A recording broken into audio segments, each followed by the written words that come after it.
Social മീഡിയയിൽ സജീവമായ സാന്നിധ്യമാണ് ദിയ കൃഷ്ണ.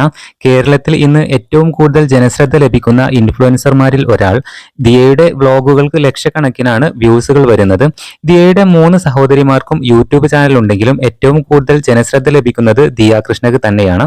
സഹോദരിമാരിൽ അഹാന കൃഷ്ണ മാത്രമാണ് സിനിമ കരിയറായി തെരഞ്ഞെടുത്തത്. ഇഷാനി കൃഷ്ണയും ഹൻസികയും സിനിമകളിൽ സാന്നിധ്യം അറിയിച്ചിട്ടുണ്ട്. എന്നാൽ ദിയ ഇതുവരെയും ഒരു സിനിമയിലും അഭിനയിച്ചിട്ടില്ല. നടിയാകണമെന്ന് ഏറെ ആഗ്രഹമുണ്ടായിരുന്ന ആളാണ് ദിയ. ഇതേക്കുറിച്ച് ഒരിക്കൽ അമ്മ സിന്ധു കൃഷ്ണ പറഞ്ഞ വാക്കുകളാണിപ്പോൾ ശ്രദ്ധ നേടുന്നത്.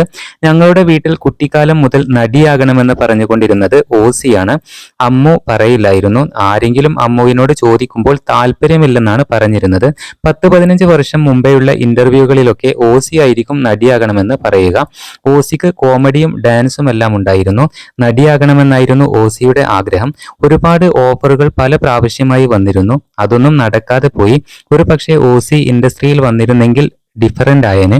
എന്തോ അതൊന്നും നടന്നില്ല.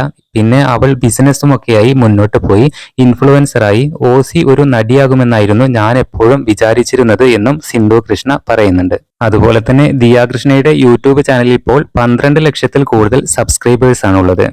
ദിയ പങ്കുവെക്കുന്ന വീഡിയോസ് എല്ലാം തന്നെ മിനിറ്റുകൾ കൊണ്ടാണ് സോഷ്യൽ മീഡിയയിൽ ഏറെ വൈറലാകുന്നതും.